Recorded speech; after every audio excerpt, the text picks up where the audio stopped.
Hey, welcome to Everyday Torah. My name is Traver, and this entire channel is dedicated to learning how to respond to God's grace. And so I went through a ton of seminary, and after seminary, I decided to read the Bible on my own, try to get rid the best I could of all my doctrinal biases, and just say, hey, what's really going on here? You know, there are things that didn't compute. I mean, I thought God would be utterly consistent, and you know, there are passages in the Old Testament that you kind of look at and you're like, man, maybe God's mean. But here's the thing. If you really read it and study it, Yahweh is not mean. He's slow to anger, gracious, compassionate.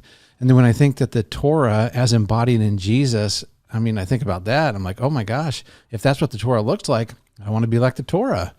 Yeah, I want to be like Jesus. But the thing is, Jesus is the Torah, the Word made flesh. I want to be like that.